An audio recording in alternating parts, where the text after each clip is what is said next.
مرکز مطبوعات پروکراتور گنرالی تاجیکستان در یک اظهارات ویژه که توسط خبرگزاری دولتی خاور نشر شد گفت گلبدین زیوبکوف ساکن 29 ساله دهه تقدیم نویه روشکلا نیمه اول روز 25 نوامبر ساعت 11:30 هنگام بازداشت به ضد کارمندان حفظ حقوق مقابلت مسلحانه نشان داده از تپانچه تمغه مکاروف که غیر قانونی در اختیارش قرار داشت آتش کشید.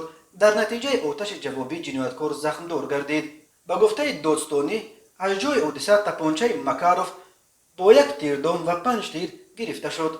پروکراتور گنرالی گفت زیوبکوف گلبدین زیوبکوویچ سال تولدش 1992 برای صادر کردن جنایت از روی ماده های 181 قسم 3 غصب گروگان از جانب گروه متشکل و 189 قسم 3 برانگیختن کینه و عداوت محلگرایی کودکس جنایتی جمهوری تاجیکستان در اساس مواد گفتگویی مقامات پروکراتور در گفتگو رسمی قرار داشت.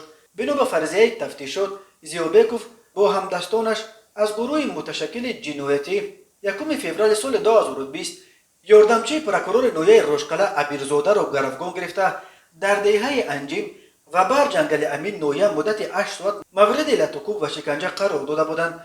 وابسته به حالت مذکور نسبت به زیوبکوف و هم مسلکانش از طرف پروکراتور ولایت مختار کوهستان بدخشان پرونده جنایتی آغاز گردید، ولی او و شریکان جنایت پیشش دعوت‌های چندین کرته مقامات تفتیشاتی را نادیده گرفته برای دادن نشانداد حاضر نشدند. از این رو در گفتگو رسمی قرار داشتند. در حال مقامات دادستانی میگویند زیوبکوف هنگام بازداشت زخمی شده است. ساکنان ولایت مختار کوهستان بدخشان به پایگاه خبری بامداد خبر دادند که او کشته شده و چند ساکن دیگر منطقه شاهدره نویه روشکلا در عملیات روز 25 نوامبر زخمی شدند. ساکنان همچنین خبر دادند که 2 افسر امنیت را به بیمارستان ولایتی آورده در شعبه رانیماسیا خواباندند.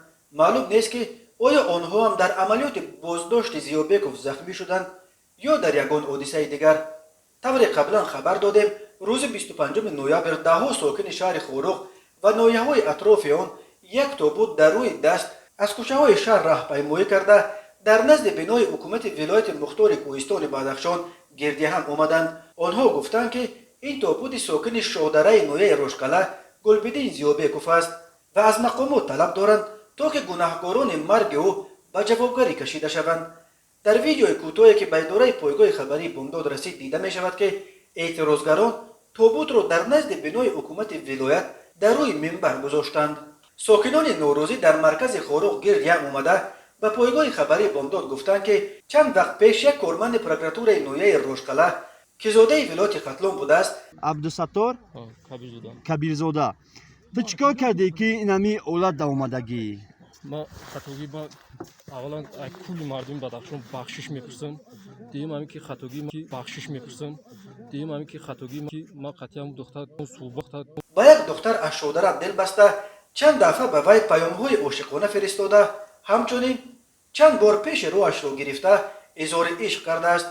دختر به خویش و تبارش شکایت کرده است و آنها آن کارمند پروکراتور را لطکوب کردند. آن مناقشه با میانروی رئیس پیشین ولایت مختار کوهستان بدخشان یادگار فیضوف با راه‌های مصالحت آمیز حل شده بود و آن کارمند پروکراتور را به ناحیه دیگر گذرانیده بودند. اما بعد برکناری یادگار فیضوف پرونده لطکوب کارمندان دادستانی را از سر گرفته اخیراً چند ساکن شاهدره را با اتهام لطکوب نماینده حاکمیت دستگیر کردند. یکی از آنها همین گلبدین زیوبکوف بوده است.